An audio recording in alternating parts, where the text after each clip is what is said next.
রমজানে প্রয়োজনীয় পণ্যের দাম স্থিতিশীল রাখতে কাজ করছে সরকার। এছাড়া সরাসরি বিদেশ থেকে ভোজ্য তেল কেনার চেষ্টা চলছে বলেও জানিয়েছেন বাণিজ্য উপদেষ্টা শেখ বশিরউদ্দিন।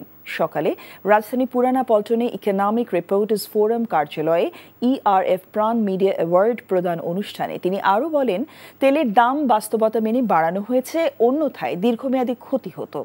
এছাড়া আওয়ামী সরকার বিপুল পরিমাণ অর্থ লুটপাট করতে গিয়ে বিভিন্ন প্রতিষ্ঠান ধ্বংস করেছে উল্লেখ করে উপদেষ্টা বলেন, অন্তর্বর্তী সরকারের মূল উদ্দেশ্য সংস্কার করা এবং নির্বাচন দেয়া। এ সময় উপস্থিত প্রধান উপদেষ্টা প্রেস সচিব শফিকুল আলম বলেন, ভুল তথ্য শুধু বাইরে থেকে নয়, দেশের সাংবাদিকরাও সঠিক তথ্য দিতে ব্যর্থ হচ্ছেন।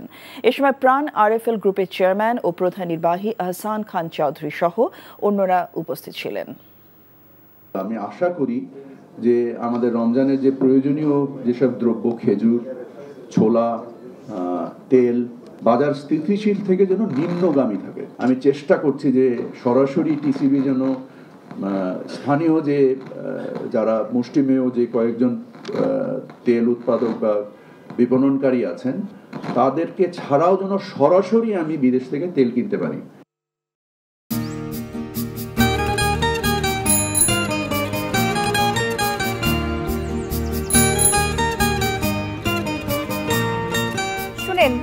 পুরুষ মানুষ তো এভাবে ভয় পেলে চলে না, মুখে সাহস রাখতে হয়।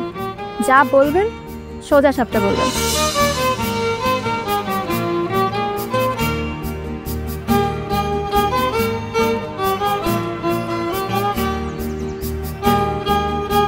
তো এই শীতে যে শীতের কাপড় ছাড়া আসছো, এটা কি ঠিক আছে? তোমাকে দেখার পর থেকে আমার জীবন থেকে শীত, গ্রীষ্ম, বর্ষা সব চলে গেছে, শুধুমাত্র তুমি আছো।